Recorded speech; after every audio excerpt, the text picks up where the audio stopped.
The Marder III, whose name translates simply to Marten, was a quintessential example of wartime improvisation.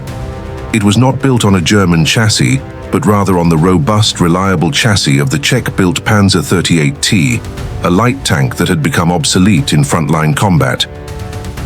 German engineers stripped the turret from the 38T and mounted a powerful anti-tank gun onto the hull.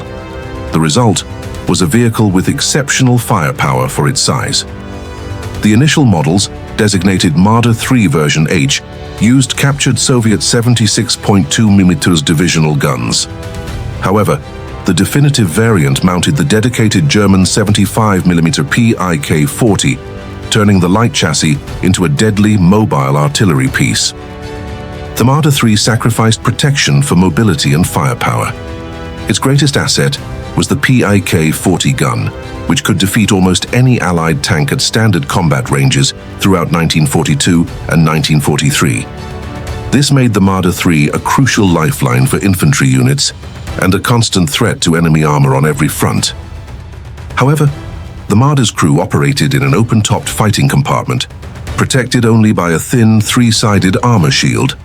While this kept the weight down and allowed for rapid production, it left the crew highly vulnerable to shrapnel, artillery, and infantry attacks.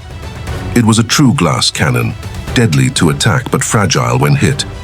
The Marder III served extensively on the Eastern Front, in North Africa, and later in the West. Its mobility allowed it to practice shoot and scoot tactics, ambush the enemy, destroy a few tanks, and quickly relocate before the enemy could zero in on their exposed position. Production lasted until 1944, with over 2,500 units of the various models being built. For a time, the Marder III was arguably the backbone of the Wehrmacht's motorized anti-tank defense, filling the critical gap until heavier, fully enclosed tank destroyers like the Czech-Panzer series could enter mass production. Though unglamorous and purely transitional in design, the Marder III proved that necessity is the mother of invention.